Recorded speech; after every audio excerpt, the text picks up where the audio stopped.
Hello, the clip further clip 2018-006. Yes, as I mentioned, I would try to do, if you missed the class, then you will need to look at those video clip today. For this particular one, I like to go through something called residual plot.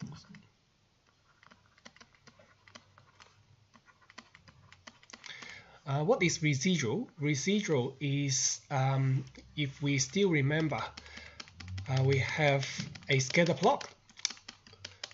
If we find a scatter plot, there would be a straight line relates to it, and we call this straight line a regression line. When we encounter a regression line, residual plot is quite useful to determine whether this one is linear or not.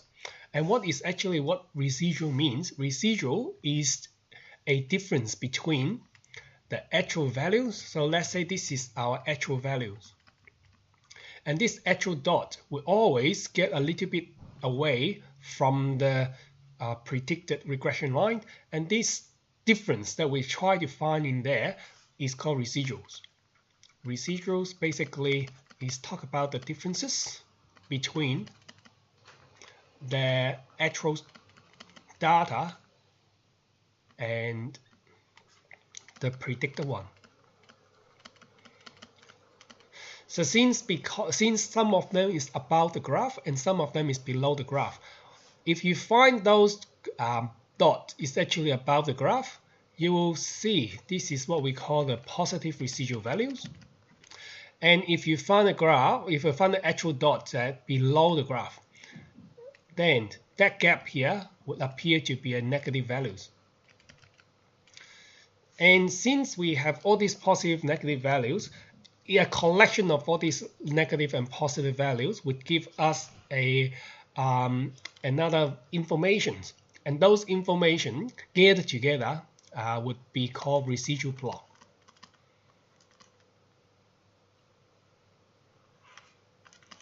And a residual plot is a little bit different from the normal scatter plot because some of them are above, some of them are below. So generally, we separate the graph with a zero line there. Anything above would be a positive, anything below would be a negative values.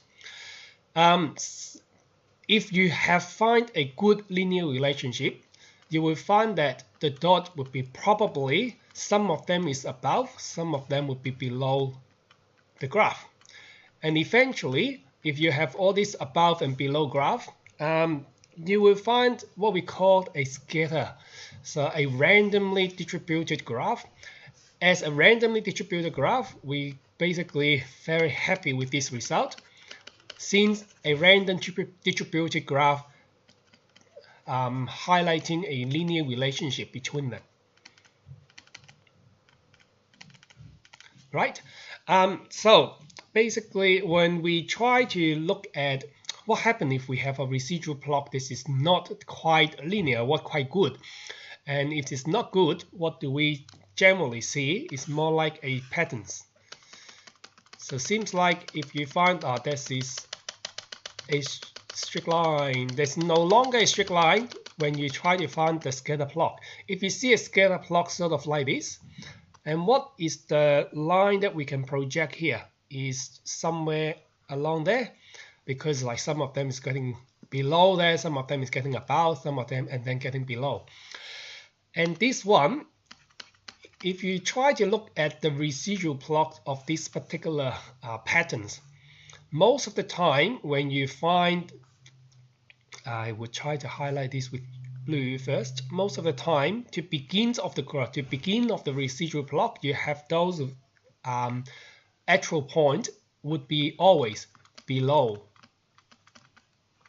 the regression line.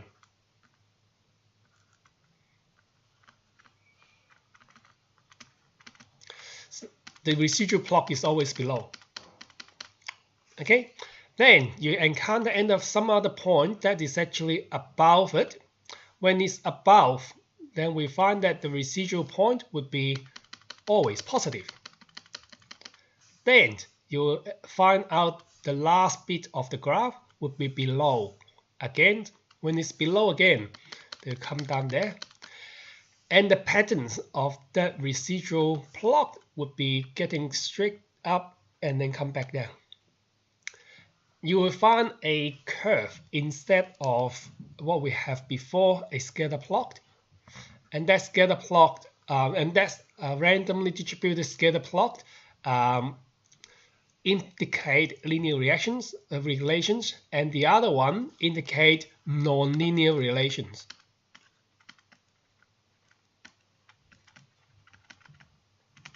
And when it's non-linear relationship, we are basically very sad, because for all residual plot that for all the plot that we want, we would like to look at a linear relationship. If there's no linear relationship, we don't want it at all. So one more example about residual plot. If you have a residual plot which is going, instead of going a U curve, you find that it's jumping up high that way. If that is the case, then a straight line would be probably trying to say right there.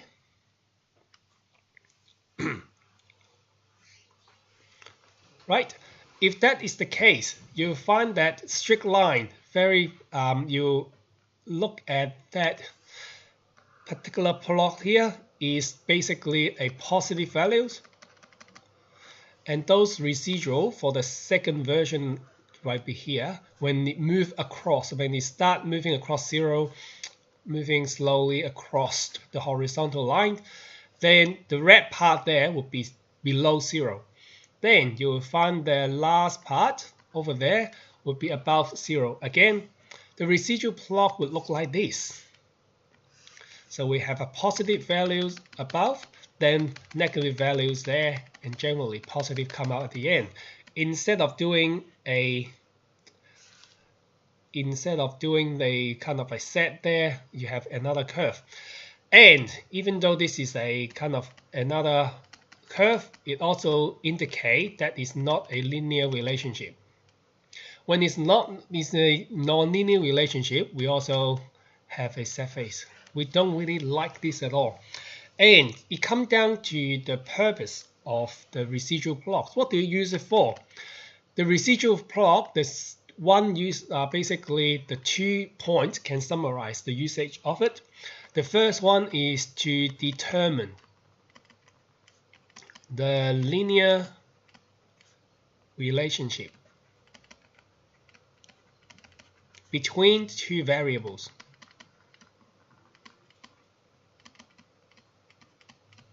And the subpoint I can point out is it indicates the two variables has the linear relationship when points of the residual plot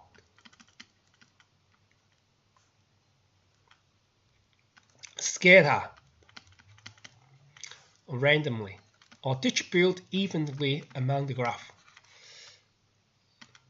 So there would be some below, then above, and some below and above, and randomly coming up and down patterns. The other function or the usage of the residual plot would be it may be suggesting or suggestive of a non-linear relationship. Like what we find before, if you have a set, if the residual plot kind of like making a that one, or the residual plot making that particular patterns, and this residual plot would indicate it has a non-linear relationship between the two variables.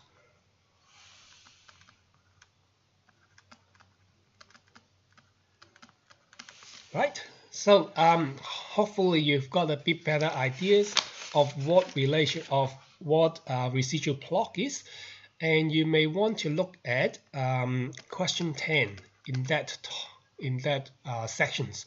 I can't remember, like it's from chapter 3. the chapter 3, there's one exercise about residual plot.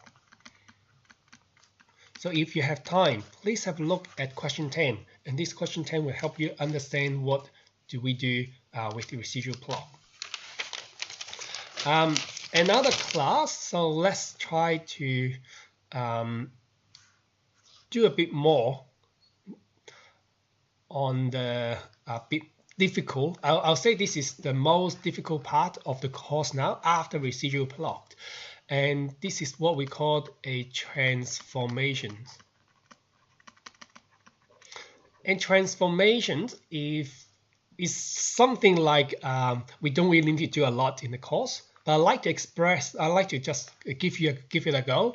If you don't like this topic, probably you can just forget about it. It only like contribute a very tiny fraction of your course, but it's the most difficult part. Hopefully I'll try to explain it like to a certain extent that you understand it. As I mentioned before, that residual plot, sometimes the residual plot would be indicate this is nonlinear relationship. So for example, if you have a curve like this, and suddenly it becomes flattened, so kind of like going straight and then flatten again. This is probably a nonlinear relationship. So nonlinear relationship would give us a problem for projection or predictions out of it. Sometimes we can do a little bit things either on the y values or on the x values, or what we call this is the dependent variables or independent variables. You can try to change a little bit on those two values, then transform this graph into a more linear relationship. So basically we need to modify whatever we've got here, x or y, to make that into a straight line. To make that into a straight line, there's two actions that we can do. We call it like two actions that we can do in transformations. One is called compress. So I generally call them compressing method. And the other is called stretching. Stretching method. So in compressing, basically you can compress the x or compress the y. The same happening for stretching. You can stretch the x and stretch the y. What can we do for compress the x? For compress the x means that we would like to make the x value a bit smaller. So try to draw the value a little bit compact to each other. So what we do, and for the y values, you would like to make it a smaller y for compressing. So what we generally see is we tried, if we have those x values on compressing, if this is the situation, we try to move those x values across to make it compressed. It's supposed to be further away, then you bring it closer horizontally. When you bring it closer horizontally, that's what we call compressing x values. And for the situation that we have above, because the x value seems like very flat down into this end, and what we can do is we can try to do a compress the x value and move those x value across. And once you move those x value across, it becomes a straight line. And this would be a good transformation. And we are happy after we've done this compress x. However, if you try to look at the other side, a graph that we have before with this particular pattern, if you compress the y, basically try to bring all the value down vertically, is what we call compressing the y. And you can see if you compress those y values, at the end of the day, you're not making more straight, you basically bring it more down. instead of a straight line. So since this is not a straight line, we can basically summarize this one's not good, which is a not good and very, very bad transformations. In this particular topic, most of the time that you are asked would be which one is the better transformation. And if I say, is it compressing X or compressing Y is a good transformation, and you can tell me straight away, X would be a better option to compress instead of compressing Y. You can apply exactly the same concept into X. When you stretch X, you basically make those values into that way further down. The graph, instead of making a streak, you're making more further away. So basically, we don't think that is a good option as well. So stretching X is not good. And if you try to look at the stretching the Y, the one that we have before is like kind of bringing that way. But when you stretch the Y, you try to move those a bit higher into this particular plot, and it make it more linear. Since it make it more linear, the stretching Y would be a good action to do it. So like doing all this may not make sense to you at this moment, but you do need to remember there's a compressing method and stretching method for doing what we call them for doing transformations. And I'll try to do another videos, because it's running out of time now. I try to do another videos about transformations, and hopefully that transformation video will help you understand what's going on with it. And maybe you can have a look at yourself at question 12 when you have time on the relevant chapter 3. I can't remember which particular sections, but like, yeah, hopefully you found this one kind of like useful and catch up whatever you missed this week. Okay, thank you.